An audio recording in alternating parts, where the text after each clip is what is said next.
16 graus. Olha só, eu já fiz live com os novinhos, hoje é a live dos vovozinhos, porque você é o vovozinho da live, né? Barba Por quê? branca e crocs azul. Pô, esse crocs É. azul aí tá muito E aí bom, as pessoas que cara. me conhecem ainda zoaram, mas como é que você vai fazer a live 8 horas se você dorme às 9? Eu falei assim, que acabar a live, em 15 minutos eu vou estar dormindo. É mesmo. Gente, ele dorme às 9, porque às 4 horas da manhã Eduardo tá acordado, meditando, estudando e tirando foto do nascer do sol. Então as fotos dele É. de nascer do sol são belíssimas, né? Quero todo mundo Amanhã às lá 4 eu acompanhando o tô de doutor pé. Eduardo. E geralmente quando eu tenho Eu, acordado às 4 aqui tem estado uns 12, 13 graus, tá sofrido. Jesus, congelante, hein? Mas olha só, presta atenção. As meninas não querem saber do seu crocs azul e nem do meu chá de hibisco. Elas querem saber o porquê. Primeiro que você é homem, me conta aí qual é o impacto para um homem de uma mulher de saia. Aí tem dois impactos, né? É, O positivo e o negativo. Me conta. é. Pode ser um impacto que atrai ou um impacto que repele, né? Depende do Aham. ponto de vista. É engraçado porque tem um monte de detalhes pequenos que fazem um conjunto, né? Às vezes a mulher acha que uma veinha vai fazer a perna dela ser horrível, ou ela não tem veia nenhuma, mas acha que uma celulite vai fazer ser horrível. Aí outras na geração do Instagram podem achar que não tem a musculatura toda definida, então não é uma perna apresentável. Se não tem aquele vasto lateral, que para quem não sabe, é aquele músculo aqui da lateral da coxa, se não tem aquele igual de jogador de futebol, acha que não presta. E eu acho que é um somatório de um monte de pequenas coisas. Agora, uma mulher de saia com uma perna apresentável é outra história, né? Mas é um somatório de É outra detalhes que história, fazem uma né? perna ser classificada como legal. Aí, tá vendo, gente? Além de homem, ele é especialista nisso. Então, Pô, assim, eu acho que a gente fica muito mais feminina quando a gente coloca uma saia, quando tá com a perna de fora. Só que se você tiver com uma perna toda horrorosa, com aqueles vasos horríveis, não um vasinho não, mas aquele que tem umas pernas feias, né? E tem. É principalmente engraçado as porque mulheres. você tá falando de saia e vestido e tal, é engraçado que se torna meta no consultório, né? Porque as mulheres que chegam lá com a autoestima em baixa e tal, chateadas com a própria aparência, eu brinco que a gente vai fazer um projeto saia, um projeto short, ou projeto verão, e quando eu tenho um pouco mais de intimidade, a gente fala que é projeto fio dental, porque a gente vai subindo. Então, quando a paciente chega lá, que está com a perna muito feia, ela só usa aquele vestido no tornozelo. Ela me pergunta, por onde que a gente vai Aham. começar o tratamento? Pela canela. Ou do joelho para baixo. Por quê? O que me adianta começar na coxa se a canela tá horrível? Então eu vou brincando que o Exatamente. objetivo é ir encurtando a saia, encurtando o vestido. A gente começa primeiro com a parte que está mais exposta. Aí o momento que do joelho para baixo está exposto, ela fica toda feliz por um tempo. Mas aí se acostumou com aquela felicidade e quer ir subindo mais, né? Mas é um parâmetro que Mas eu tá uso no certo. consultório, o tamanho do vestido, o Tá comprimento da certo. saia. Aí, tá vendo?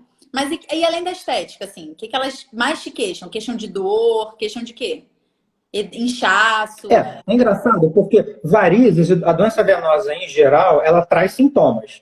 Sintomas, para quem está ouvindo a gente, são sensações. Tudo que você sente a gente chama de sintoma. E quais são os sintomas mais manjados, mais característicos das varizes? Perna cansada, perna pesada, inchaço, é um inchaço que geralmente vem no final do dia. Às vezes a pessoa pode ter cãibra, essas cãibras costumam ser à noite, às vezes durante o sono. É muito comum a pessoa ser acordada com cãibra, é uma sensação muito ruim, porque você acorda É no susto. horrível. Tem sintomas menos frequentes, como coceira. Mas é curioso que, dado o lado vaidoso das mulheres, é muito frequente que elas cheguem ao consultório antes de ter os sintomas. Porque os sintomas não vêm imediatamente junto com o aparecimento das veias. Primeiro você tem os Uhum. vasinhos, depois você tem veias maiores, vai passando o tempo, meses, anos, sem que você sinta nada. E aí, depois de algum tempo, com vasinhos, com veias e tal, que o negócio já está um pouco mais feio, é que é natural você começar a ter essas queixas que eu falei. E no caso da mulher, ela chega ao consultório geralmente muito antes das queixas, das sensações ruins. Ela chega incomodada com a estética. Uhum. É claro que medicina não é matemática, então não há uma regra. Às vezes o paciente chega no oposto, ele chega ao consultório sem veias visíveis na perna e com sensações ruins.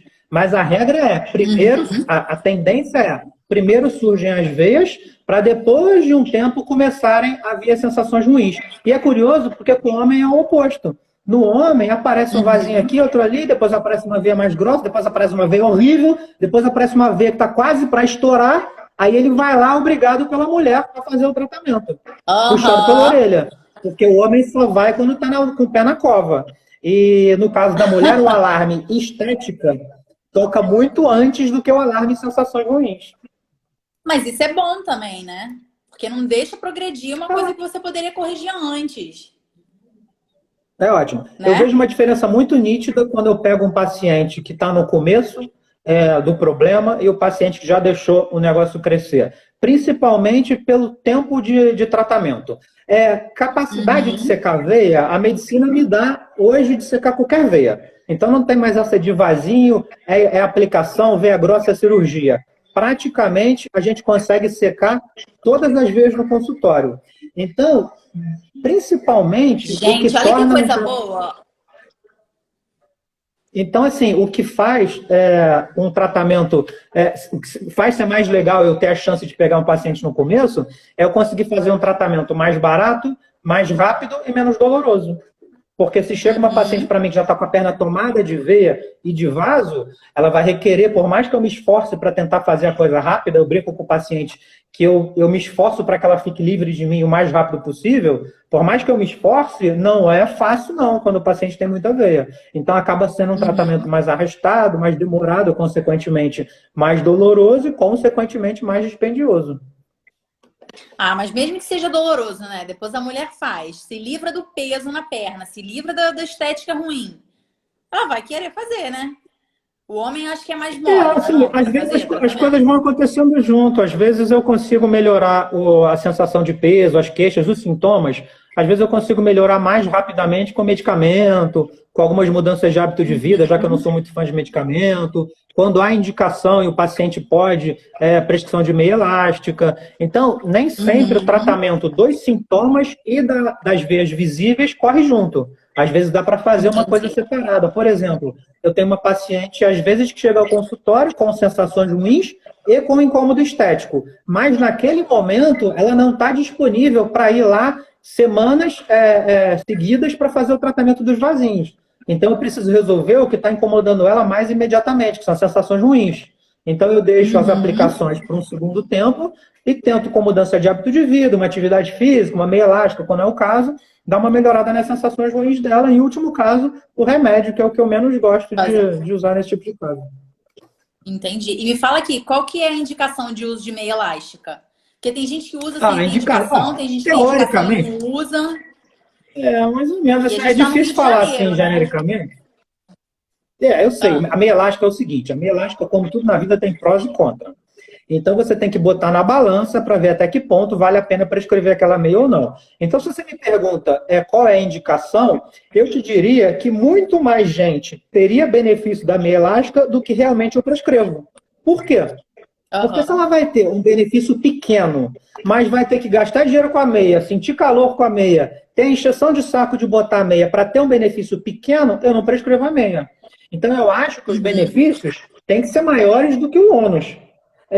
Sim, A com paciente certeza. vai gastar um dinheiro, ela vai ter preocupação de colocar a meia, principalmente quando você não está muito acostumado, às vezes é um pouco chato colocar a meia, e por mais que estejam investindo em tecnologia para a meia ficar mais fininha, mais respirável, ela aumenta um pouquinho a sensação de calor. Então eu prescrevo a meia para quem tem necessidade e quem vai ter um benefício maior do que esses ônus que eu te citei. É importante a gente falar sobre a meia, que, assim, genericamente, para quem está ouvindo a gente, eu não estou examinando, seria muito mais tranquilo eu dizer que pessoas jovens poderiam usar meia. Por quê? A minha única preocupação ao falar sobre meia de uma maneira genérica assim, é que existem doenças arteriais, que são doenças da circulação, mas de um outro aspecto da circulação, que o paciente tendo, ele pode se prejudicar pelo uso da meia. Só que essas doenças Uhum. arteriais, você sabe tão bem quanto eu, quanto a mim, que são de mais idade, né? 50, 60 anos para cima. Então, também não estou dizendo que o paciente de 60 anos não possa usar meia, mas ele tem que ser examinado antes de alguém prescrever a meia. Eu tenho que, ao exame físico, ter certeza de que ele não tem essa tal doença arterial para poder prescrever a Sim. meia. O lado bom dessa história É que é exame físico, não precisa de nada computadorizado, nem nada de frufru tecnológico, não. É botar a mão no paciente. É Em olho. 5 minutos eu botando a mão na perna do paciente, eu já sei se ele tem doença arterial ou não e já posso prescrever a meia. Teoricamente, se você considerar que diz a ciência que a gente não foi feito para andar de duas patas, a gente foi feito para andar de quatro, as nossas curvaturas da coluna mostram isso, que elas ainda são muito parecidas com a curvatura da coluna dos quadrúpedes, a gente coloca muito peso em cima de dois apoios só. A gente deveria distribuir esse peso em cima de 4 apoios. Eu não estou sugerindo ninguém andar de 4, mas eu estou explicando por que há uma tendência de retenção de líquido nas pernas. As veias da perna têm o sangue sob maior pressão do que as veias que estão mais longe do chão. Então, é a mesma coisa que você tem um prédio de 20 andares e a caixa d'água está lá na cobertura. Está no 21º andar. Você abre o chuveiro no 20º andar, a força do chuveiro é uma. Se abre no primeiro andar, é muito mais forte. Tem toda aquela coluna de líquido fazendo pressão. No nosso corpo é a mesma coisa. Então, a perna sofre mais efeito da gravidade, o sangue está sob maior pressão nas veias da perna do que no resto. Essa pressão vai fazer com que sempre haja um pequeno ou grande extravasamento de líquido na perna, que é o que causa o inchaço, que é muito típico de quem tem varizes também. Uhum. E aqui, me fala um negócio. Ó, então, duas coisas. Uma que sempre me pergunta, eu posso usar medicação, eu posso usar não sei o quê, ou, por exemplo, a meia sem a prescrição médica? Então, a gente já viu que não, né? O ideal é que não, para pelo menos a pessoa, para pelo menos que ela seja examinada, né? Porque a gente já viu que tem a parte do ônus aí, do uso. E me fala uma coisa, quando a pessoa tem a indicação de usar meia, qual o cuidado que ela deve ter para colocar? Ela pode chegar assim meio-dia e tá no meio do trabalho, pegar e botar, lembrei da meia, pega e bota, como é que faz? Tem uma cultura que eu posso dizer que tem um quê de folclore, que você tem que botar a meia ao sair da cama. E eu não gosto muito disso, não, porque as pessoas ingessam informação assim, parece que bota o cérebro em stand-by, ingessa a informação e começa a espalhar essa informação. E eu gosto de explicar as coisas para o meu paciente, porque explicando, eu dou a ele subsídio para tirar as próprias conclusões quando eu não estiver por perto. Se ele não puder me mandar uma mensagem, me ligar, ele, com as ferramentas que eu dou, pode concluir o que fazer. E o que eu te digo? Basicamente, em relação a isso, eu não recomendo a colocação da meia elástica numa perna já inchada. Não é legal você colocar a meia elástica numa perna que já está inchada, visto que a meia elástica é preventiva. Aí eu te pergunto, que horas que a perna da pessoa começa a inchar? Não sei, tem paciente que tem doença tão grave que levantou da cama para escovar o dente, 10 minutos a perna já está inchando. Então esse paciente, que não é o regular, que é o atípico, ele precisaria colocar a meia ao sair da cama. Agora, tem paciente que a perna só vai inchar no meio da tarde. Então esse sim poderia colocar na hora do almoço. Por exemplo, o paciente que eu recomendo o uso de meia elástica para viagem de avião. O cara vai fazer uma viagem intercontinental, 10 horas de avião, daqui para a Europa. Geralmente essas viagens são feitas à noite. Não necessariamente ele tem que passar o dia anterior ao voo com a meia elástica. Porque se a perna dele não incha, ele está usando a meia de maneira preventiva, ele pode colocar antes de ir para o aeroporto. E se sobrar alguma dúvida, bota a perna para cima 5 minutinhos antes de calçar a meia e está tudo certo. Por exemplo, eu estou sempre dando exemplos da minha vida para o meu paciente, para ele ver como é que a coisa funciona. Eu acho que o exemplo é tudo. E eu uso meia elástica no meu dia a dia quando eu acho que o meu dia merece. Num dia mais light e tal, que se dane a meia elástica. Mas num dia que um dia mais longo, dia de plantão, eu usava muito meia elástica no plantão. E eu dava para os meus pacientes o exemplo que eu tinha no Souza Aguiar. Aí você me imagina no verão do Rio de Janeiro, eu vou ao plantão do Souza Aguiar com meia elástica. E aí chega na hora do almoço, eu vou almoçar num restaurante ali na esquina do hospital. Tenho que sair do ambiente refrigerado para no centro do Rio de Janeiro me deslocar pela rua com calor de 40 graus. Eu não sou doido de meia elástica. Eu tirava a meia elástica para ir para o almoço e quando eu voltava do almoço para o ambiente refrigerado do hospital, eu já colocava a meia elástica. Por quê? A minha perna não vai inchar, no 40 minutos que eu gastei almoçando. Então, respondendo a sua pergunta sem enrolação, já que já estou enrolando demais, não coloque a meia elástica numa perna já inchada. Você não deve colocar na perna já inchada. Ela é preventiva de inchaço. Então não adianta colocar depois que o inchaço já está instalado. Se você é usuário de meia elástica e saiu para trabalhar e esqueceu da meia elástica e de repente percebeu que a sua perna está inchada e você quer botar meia elástica, arruma um cantinho, bota a perna bem para cima 10 minutos, vai dar uma melhorada nesse inchaço e bota a tua meia elástica. Você sabe que eu não consigo mais dar plantão sem meia elástica, né? Eu não consigo, não suporto mais dar plantão. E eu faço exatamente isso. Eu saio de casa porque a gente tem que tomar banho, né? Então você vai tomar banho, vai pro seu trabalho, chegar lá, botar a perna pra cima um pouquinho, depois bota a meia, é ótimo. Agora eu não consigo tirar durante o dia, porque é um saco tirar, né? Minha elástica é dura, é um saco. Prefiro ficar com calor. Cada um prefere um mas olha negócio só, isso aí diferente. que você, pode ser. Mas isso aí que você está falando é curioso, porque depende de cada paciente. É isso que eu falo. É legal quando Aham. você dá ao paciente a informação, porque isso dá poder a ele, informação é poder. Ele sabe o que fazer quando ele tem Uhum. uma dúvida no meio do dia. Às vezes ele não quer ligar para você, não quer mandar uma mensagem, porque acha que vai atrapalhar o doutor e tal. É legal que ele tenha informações suficientes para tomar as próprias decisões com relação à meia Claro. elástica e com N outras coisas. Eu sou muito fã da meia elástica. Isso aí que você falou sobre o plantão, eu acho interessante da meia elástica, porque quando eu ameaço prescrever meia elástica para o meu paciente e ele torce o nariz, eu brinco com ele, faz um teste. Porque a meia elástica, ela te seduz pelo resultado. É por isso que eu tenho que prescrever a meia elástica para quem tem muito incômodo. Porque quem tem muito incômodo vai chegar no final do dia com a perna tão melhor que ele não vai ter raiva da meia elástica. Ele vai ver que vale a pena o dinheiro que ele gastou, que vale a pena um pouquinho de calor, que vale a pena o saco de ter que colocar. E se você manda a meia elástica para para uma mulher que não tem quase nenhum sintoma, ela vai falar, pô, eu tô com essa injeção de saco com esse calorão aqui, com a perna assim assada para não melhorar nada. Pra Então a nada. meia elástica, quando você tem sintoma, ela te seduz. O efeito dela é sedutor. Um monte de Concordo. pergunta aqui, Agora, a gente. olha só. Peraí, calma, não vamos falar da pergunta, não. A gente já vai ver a pergunta rapidinho. Mas me fala dos hábitos de vida que você falou, que você é meu parça, não gosta de usar remédio. E aí, quais são os hábitos de vida que você acha que mais atrapalham a saúde vascular? É engraçado, porque esses hábitos de vida aí, Gordo, eles por estão tudo exemplo, você acha que é interligados. Se bom? você for.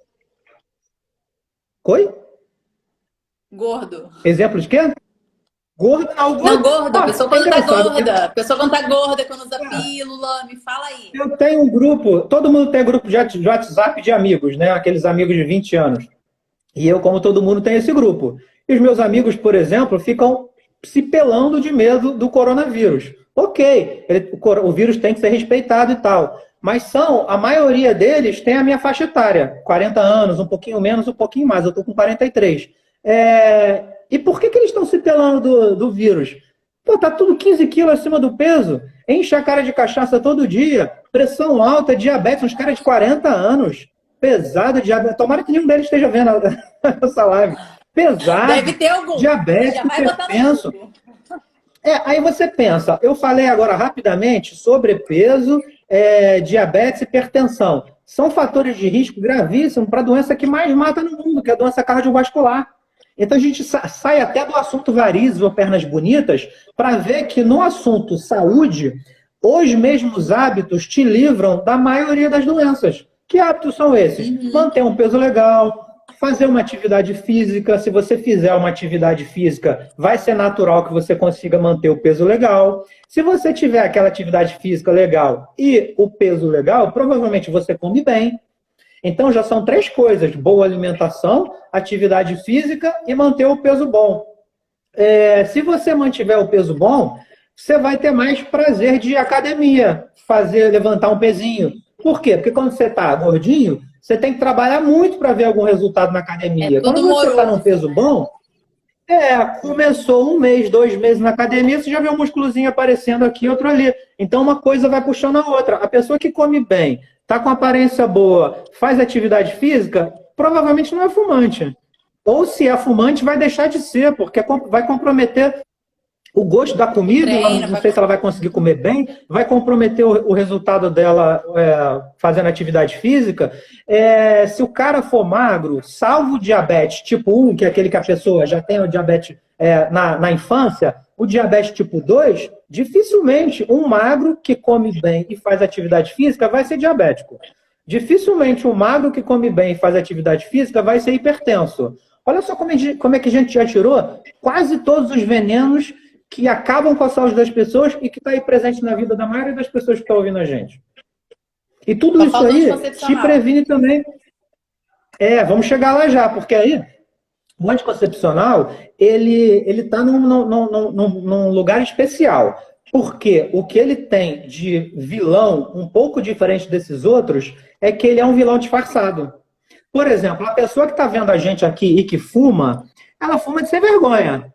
Ela sabe o tamanho dos malhos do cigarro. Exatamente. Sim, os nossos avós foram enganados pela propaganda. Hollywood é um sucesso, não sei a idade de quem está vendo a gente, mas era vinculado a esporte, a coisa, esporte radicais e tal, era lindo fumar, o cinema fumava e tal. Hoje em dia, ninguém está sendo enganado. O cara que decide fumar, ele sabe exatamente as consequências daquilo, ele que decide a vida dele, o problema é dele. Com relação à obesidade, é a mesma coisa, sedentarismo, todo mundo está careca de saber. A pílula não. A pílula nem todo mundo sabe. Então, para a mulher, ela acha normal. Bom, não quero engravidar, o que eu faço? Tomo pílula. E eu não vejo muita conversa da mulher com os seus ginecologistas, a sua classe, a sua laia, sobre os ônus disso, sobre as consequências disso. Por exemplo, o que me assusta muito no consultório e que eu vejo frequentemente são meninas chegarem lá para uma primeira consulta, eu estou fazendo anamnese, que é aquela conversa que a gente conversa sobre a vida da pessoa e tal, pesquisa as origens da doença, e a menina me fala com uma naturalidade que toma pílula e fuma. Aí eu falo assim, caramba, toma pílula e fuma. A pílula, por si só, já é um fator de risco para trombose. O cigarro, por si só, já é um fator de risco para trombose. Os dois juntos são uma bomba para ter trombose. A menina pode até, já que ela não é médica, associar a pílula com o cigarro. Mas eu pergunto, quando você começou a tomar pílula, você já fumava? Já. Quem te prescreveu a pílula? O meu gineco. E quando ele prescreveu, ele não perguntou ou não sabia se você fumava? Não, nem perguntou. Isso é um absurdo. O paciente não tem obrigação de saber. Pacientes fumantes, tabagistas, muitas tomam pílula. Muitas, muitas, muitas. Às vezes eu pego e falo, meu Deus do céu, cara, você ganhou na loteria. Porque era para ter tido uma trombose. E assim, se for na perna, ele ainda tá no lucro, né? Se for em outros lugares... E você sabe o que é engraçado? Né? Quando acontece isso no meu consultório, é esquisito, porque geralmente isso acontece numa consulta de primeira vez, que eu estou tendo o primeiro contato com o paciente. E aí, essa paciente já tem o ginecologista dela, de anos. Então, até que se prove o contrário, o ginecologista é o cara da confiança dele, e eu sou o novo que está aparecendo. Então, quem tem mais confiança dela, o cara ou eu? Eu sou o que ainda estou tentando conquistar a confiança. Mas o que eu tenho que pedir para ela? Eu não sei se ela vai acatar, porque ela está me conhecendo, mas eu preciso pedir que ela pare imediatamente com a pílula anticoncepcional, porque eu sei que com cigarro ela não consegue parar de uma hora para outra. Então, seria ideal que ela pudesse parar, com os dois, né? Mas parar com o cigarro, que é mais danoso do que a pílula. Mas como o cigarro a gente sabe que não dá para parar de uma hora para outra, a pílula dá, para encerrar de uma hora para outra. Eu sou obrigada a pedir a ela que pare com a pílula imediatamente. Não sei se ela para. Não, e aquelas ainda tem umas pacientes que, além de fumarem, elas ainda tomam anticoncepcional de forma irregular, esquecem, e aí tomam pílula do dia seguinte. Que é uma bomba pior ainda, porque é como se a gente tomasse uma cartela de uma vez. Então, só que elas não têm dimensão disso. É excelente a gente estar falando isso aqui, porque muitas não têm dimensão de que isso acontece. Né? Apesar da gente ter muita informação sendo veiculada aqui, eu não sei se a galera tá, sei lá, cheirando flor por aí, mas tem gente que simplesmente nunca ouviu falar, ou então não se liga nisso, ou então por ser mais cômodo, né? Ainda tem isso, Edu. Porque tem mulheres que não querem menstruar, tem mulheres que não querem engravidar, então é mais cômodo ir lá e tomar a pílula. Só que a gente tem que ver... Porque a pílula também está muito ligada a essa história de libertação da mulher, né? De uns 40 anos atrás. Então, é uma coisa ligada a poder da mulher, libertação, que é muito difícil você tirar, né? Mas a gente tem que trabalhar para isso, né? Porque ela não pode ser... verdade, né? E é engraçado também, porque a gente está falando de pílula, mulher e gravidez, prevenção de gravidez. A gravidez é um momento delicado para a circulação, né, para as varizes. É um momento de sobrecarga, é um momento punk para a circulação das pernas. Porque o fator hormonal em si, ele já é um fator de risco para desenvolvimento de varizes, né, os hormônios femininos. É por isso que mulher tem muito mais varizes do que homens. Os estudos divergem um pouco, mas é mais ou menos para cada homem tem 2 a 4 mulheres com varizes. É o dobro, às vezes 4 vezes mais o risco de ter varizes, e isso intimamente ligado ao hormônio feminino. E o hormônio feminino é o que você toma dentro da pílula anticoncepcional. Então, quando você toma a pílula anticoncepcional, você está tomando uma dose extra de um fator de risco. É como o cigarro é um fator de risco para doença do coração, para infarto, e você resolve fumar, ao invés de uma cartela, um maço, fumar 2 maços. Você está potencializando um fator de risco. E com isso você aumenta a sua chance de trombose e a chance de desenvolvimento de varizes, e a mesma explicação serve para a gravidez, que era o que eu estava falando. Durante a gravidez você está sob um efeito hormonal muito maior do que quando você está na sua vida normal, sem mencionar o efeito mecânico da gravidez, que a partir do meio da gravidez, do segundo para o terceiro trimestre, você tem o útero já um pouco aumentado, fazendo compressão na veia cava, que é a veia que drena todo o sangue das pernas. Então, é como se fosse um engarrafamento. Você tem um acidente de trânsito numa grande via da sua cidade, vai engarrafar a cidade inteira. Que cidade é essa? As pernas. Então, durante a gravidez, você pode ter muito mais inchaço das pernas e muitas veias podem surgir durante a gravidez. A mulher se desespera muito. Eu costumo conversar sobre isso com as minhas pacientes antes de virem as gestações, antes de vir a gravidez. Porque quando você fala que pode acontecer antes de acontecer, é muito mais fácil ela ficar tranquila do que ela chegar ao meu consultório grávida com a perna abarrotada de variz e falar, fica tranquila, que um pouco disso vai subir depois. Aí ela não acredita, ela só acredita quando você fala antes. Mas, em média, a gente observa que 70% a 80% das veias varicosas surgidas durante a gravidez tendem a desaparecer espontaneamente depois do parto. Então, você fica com uma sequelazinha aí de 20% a 30% dessas veias que surgiram ficam com você para sempre. Mas durante a gestação, elas podem fazer alguma coisa? Além de controlar durante a gestação, ganhar mais peso ainda e sobrecarregar mais ainda esses vasos? A gestação é um momento muito delicado, porque eu já não gosto de remédio no dia a dia. Com uma mulher normal, uma mulher num estado especial, como a gravidez, é mais complicado ainda. A maioria dos venotônicos, que são os remédios que a gente usa, é uma classe de remédio que a gente usa para tratar varizes, a bula tira o deles da reta, sabe? Eles colocam o remédio numa classe que fica a critério do seu médico. Não há estudos que comprovem o malefício desse remédio na gestação. Mas a segurança posta em dúvida fica a critério do seu médico. Sacanagem isso, né? Bota na nossa conta. Então, eu acho que, como ninguém vai morrer de peso na perna, ninguém vai morrer por cãibra na perna, é muito mais importante nesse momento zelar pela saúde do bebê do que pensar em amenizar as sensações ruins. E aí a gente roda. Qual é a melhor coisa para amenizar sensações ruins durante a gestação? Que não envolve remédio e que faz um efeito excelente, principalmente para a gestação, meia elástica. Meia elástica, eu costumo brincar com o meu paciente que a meia elástica você pode barganhar com ela. Você pode escolher os dias mais puxados da sua vida para usar meia elástica. Nem todo mundo tem rotina fixa. Tem dias mais puxados, dias mais light. Então você guarda a meia elástica para os dias mais puxados.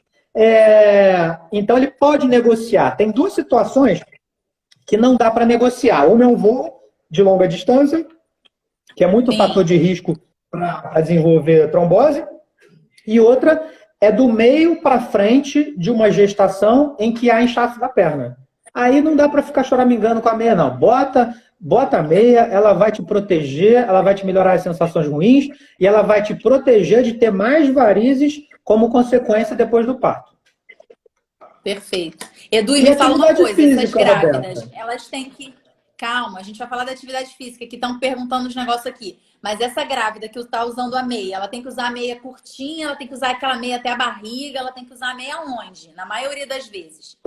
Lembrando que a gente está falando aqui de uma forma geral.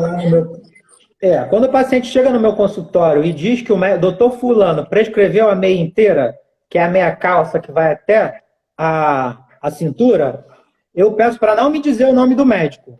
Porque se eu souber o nome do médico e falar mal dele, eu estou sendo antiético. Eu falo, não falo o nome do médico para poder falar mal. Isso é um absurdo. Na gestação, seria um único momento em que a gente poderia, em casos isolados, prescrever a meia de gestante, que é a meia que vai até a cintura, inclusive se alarga no abdômen para absorver a barriga.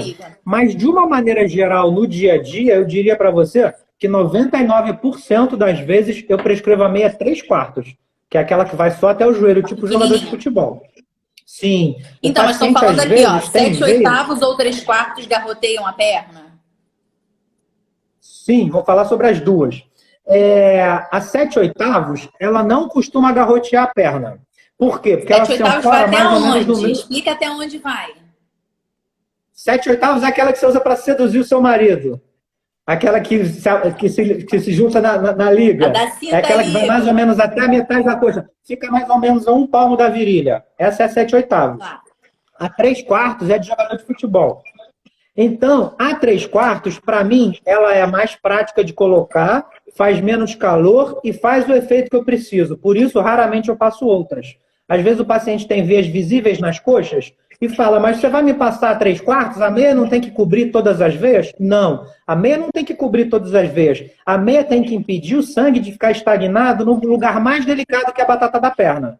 Se a batata da perna tiver sob pressão, vai fazer um efeito dominó, vai tocar aquele sangue para cima. Agora, eventualmente, eu prescrevo meia 7/8 para pernas mais gordinhas. E quem me perguntou aí, eu não estou chamando essa pessoa que perguntou de gordinha, não. Mas quem me perguntou deve estar pensando nisso, porque numa perna mais gordinha, a 3/4, que é do jogador de futebol, ela faz sim um garrote abaixo do joelho. Por quê? Porque uma meia, ela tem que se dilatar o suficiente para passar pela batata da perna, que costuma ser mais gordinha, e se ancorar no joelho, que costuma ser um pouco mais fino que a batata. Então, o elástico dela é muito forte. Mas, mesmo assim, eu prescrevo essa meia, porque eu prescrevo com orientação.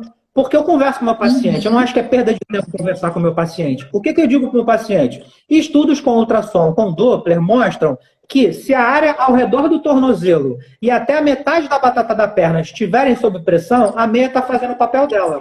O que o paciente ganha com isso? Ele ganha o direito de, eventualmente, ao longo do dia, abaixar 2 centímetros o elástico que garroteia. Então, se a cada 2 horas, cada vez que você for ao banheiro fazer...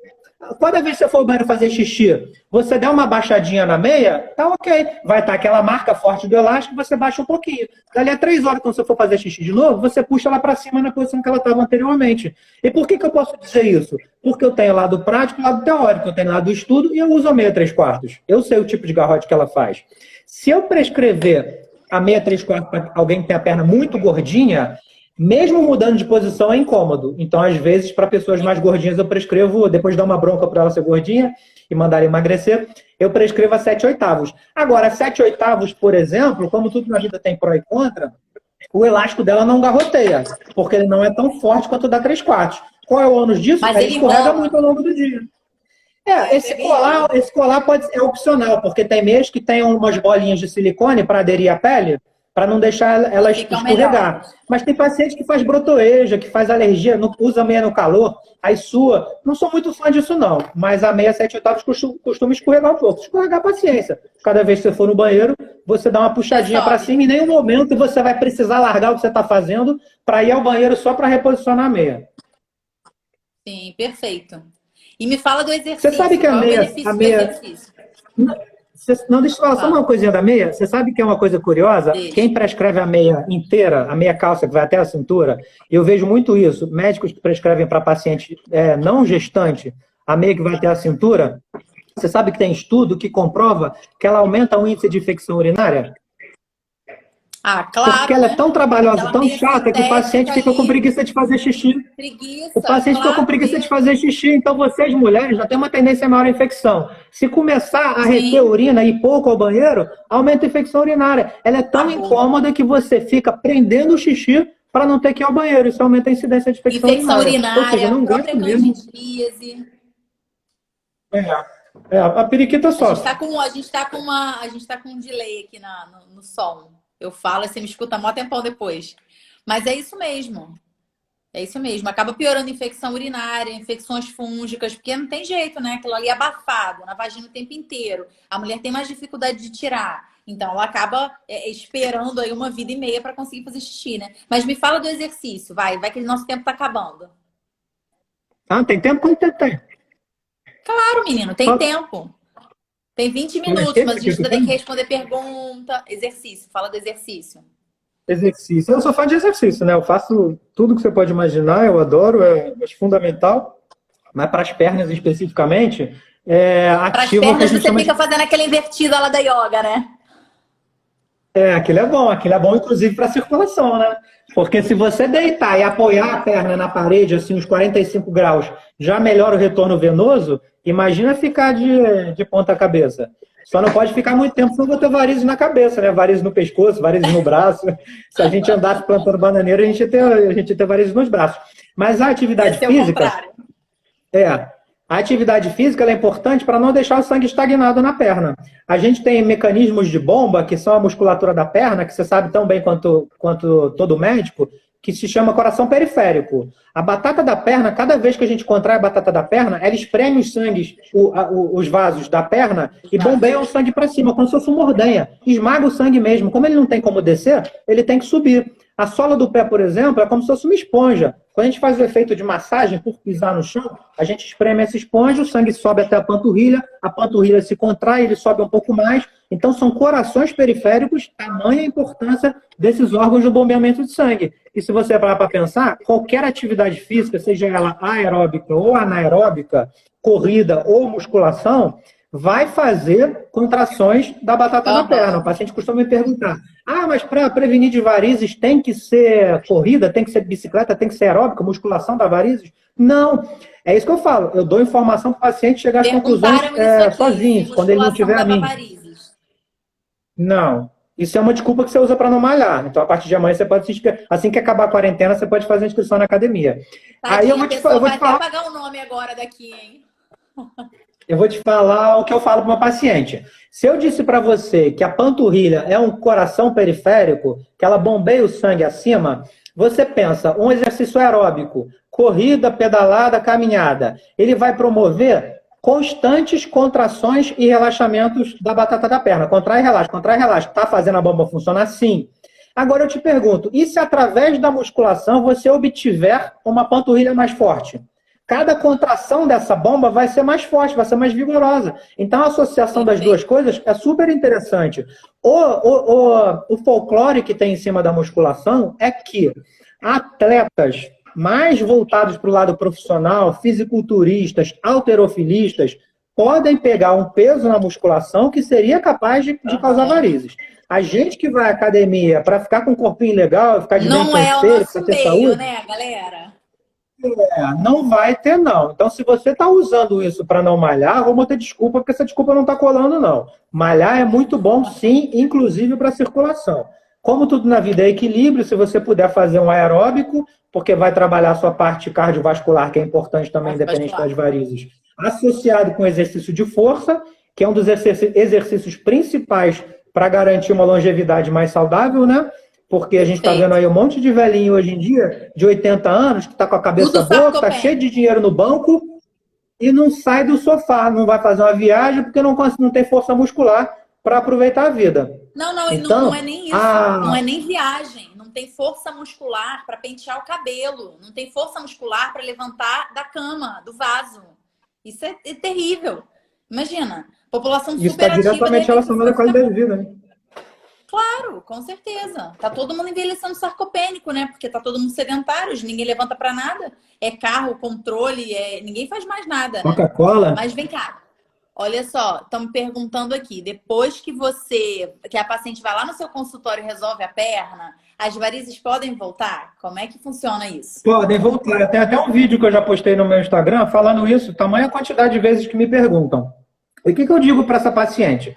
Quais são os fatores de risco para o desenvolvimento de varizes? Sexo feminino, tendência genética, uso de pílula anticoncepcional, sobrepeso, sedentarismo.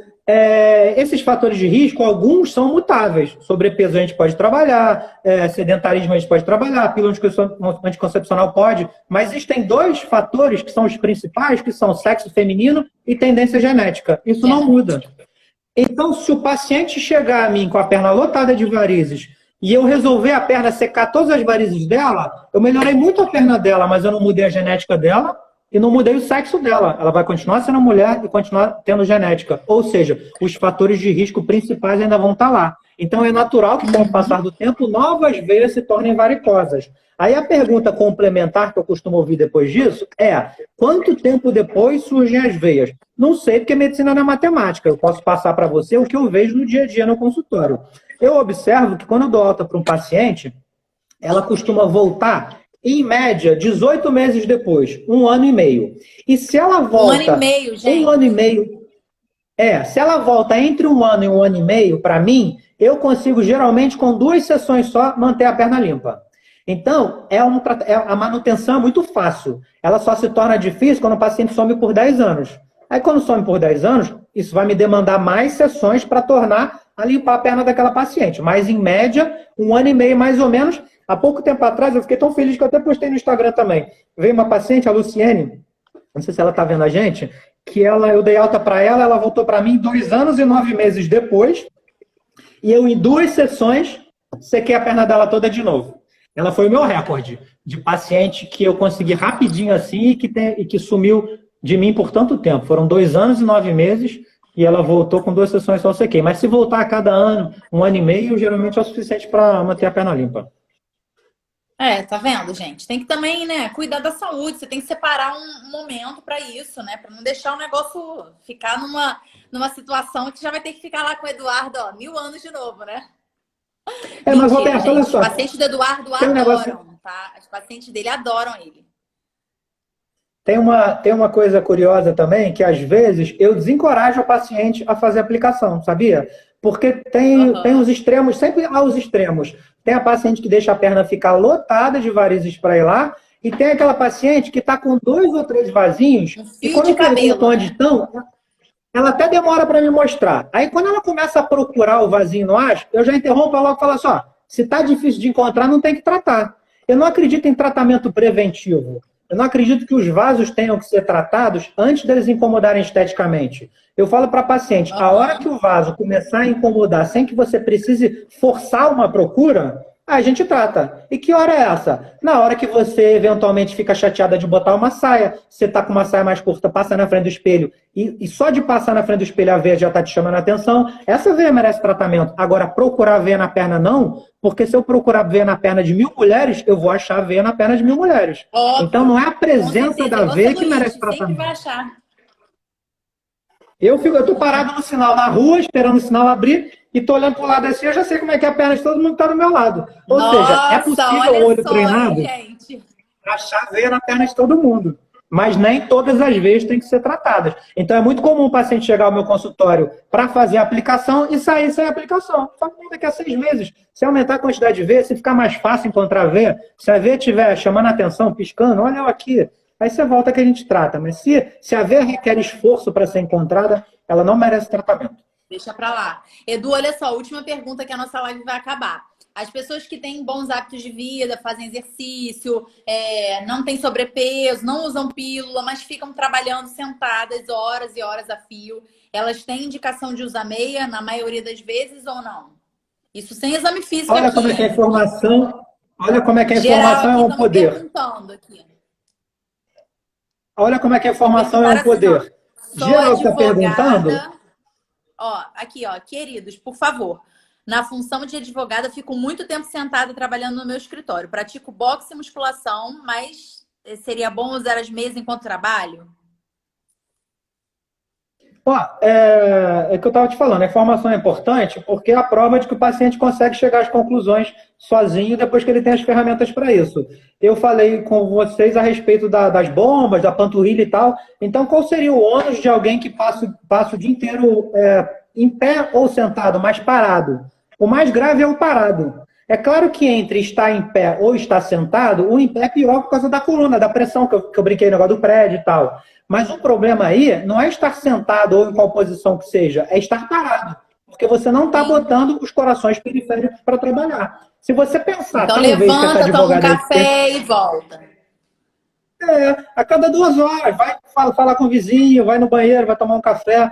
Se você parar para pensar que essa advogada aí, além de estar assim, sentada, pode estar de salto alto, é pior ainda, porque ela sentada não está botando a bomba da panturrilha para funcionar. E ela de salto alto, além de estar sabotando a bomba da panturrilha, ela não está usando bem aquela história da sola do pé. Ela não tem essa massagem. Quando você está de salto alto, você não tem essa massagem na sola do pé e você mantém... A sua panturrilha, e você mantém a sua panturrilha constantemente contraída. É por isso que vocês gostam de salto, que fica arredondadinha, a panturrilha bonitinha. Mas para a bomba funcionar, a panturrilha tem que se relaxar totalmente para se encher de sangue, para depois com a contração o sangue ser impulsionado para cima. Então essa advogada aí, ela deve estar pecando no salto alto e no fato de estar sentada. Mas cá para nós, se ela der uma levantadinha, eu acho que ela não precisa nem se forçar a levantar. Eu acho que é natural. Ninguém fica 5 horas sentado numa Mexer cadeira a sem ir ao perna, banheiro, é. sem levantar para pegar um papel, sem levantar para tomar um café. E eu penso o seguinte, como eu estou frisando aqui sempre que tudo na vida é equilíbrio, ela já falou que faz musculação e Muay Thai. Então eu tenho certeza que ela tem um corpo legal, eu tenho certeza que ela não está acima do peso, eu tenho certeza que ela cuida da alimentação. Então, são fatores protetores. Não vai ser o fato dela ficar sentada com esses fatores protetores que ela tem por mérito dela que vai fazer ela ter varizes na perna. Tem que fazer todas essas medidas protetivas aí antes pra gente poder usar o salto alto de vez em quando, né? Porque eu não posso falar nada que eu faço isso direto. Você, como angiologista, vai falar pra gente não usar, mas... Ó, vamos conversar. Eu não vivo Não sem usar o mais o salto. quê? Não, Salto Roberta, mas olha alto. só. Mas é radicalismo. Por exemplo, o paciente me Claro. pergunta muito, salto alto dá varizes? Sabe o que eu respondo? Não. Salto alto não dá varizes. Se você pegar um Aham. paciente que não tenha... É difícil falar nisso, porque teria que ser um Predisposição, homem, né? né? Aham. Sim, se a pessoa não tiver tendência genética, não tomar pílula, não fumar, não for obesa, não vai ser o salto alto isoladamente para dar Que varizes na vai perna a ser ninguém. Toda suficiente. doença são somatórios de fatores de risco, fatores maiores e fatores menores. O salto alto, eu poderia te dizer que é um fator menor. Um fator menor isolado não vai dar varizes em ninguém. O seu salto alto, você precisa, né? Sabe o Você. que eu sempre falo? É como um quebra-cabeça, né? Se a gente tem uma peça só do quebra-cabeça ali, não forma uma imagem. Então, um negócio isolado, não adianta a gente achar que vai, eu vou só tirar o salto, mas continua gorda, fumando, tomando pílula. Não vai adiantar, né? Assim como ele isolado também Porque não vai encher a perna de varizes de ninguém. Mas olha só, presta atenção, nosso tempo tá acabando. Eu adorei a nossa live, eu acho que o pessoal adorou também, porque tem 1 zilhão de comentários. Vamos fazer outras, tá? Para elas perguntarem mais, porque a gente tá falando muito. Então, eu queria te eu nem agradecer. vi o Eu tempo sei que você está passar. em Teresópolis. Hã? Eu nem vi o tempo passar, já deu uma hora já? Já, passa muito rápido. Você não tá nem com sono, ó. É. Dava pra gente conversar mais 1 hora. Não, quando eu fico com sono, eu vou ver na minha cara. Meu olho me denuncia na hora, não tô ainda não. Olha, desse tamanho, Xing Ling. Mas, De enfim, vamos vermelho. fazer outras lives, porque eu acho que elas adoraram, viu? E, ó, quero todo mundo seguindo o doutor Eduardo, hein? Ele é super didático, vocês vão entender tudo que ele fala, tá? E não deixem de passar lá no consultório para ele olhar as pernocas de vocês, porque vocês já viram que ele tá lá no sinal olhando todo mundo, né? Com o radar ligado. Ai, tá bom, Edu? Valeu, Roberto. Um beijo, Gostei. Gostei. Vamos obrigada. marcar de fazer de novo. Vamos sim. Beijo. Valeu. Beijo. Gente, essa live foi muito legal, hein? Adorei, adorei. Pelo visto, vocês também adoraram o Eduardo aqui, né? Ó, já vou marcar minha consulta, é isso mesmo. Marca ele excelente médico. E ó, agora quero todo mundo lá no canal do Telegram, que eu e o Dr. Paulo vamos fazer um chat com vocês. A gente vai ficar 30 minutinhos, não sei se mais, não sei se menos, batendo papo com vocês, tirando dúvida, conversando o que vocês quiserem saber. Então, ó, todo mundo lá no canal do Telegram. Beijo!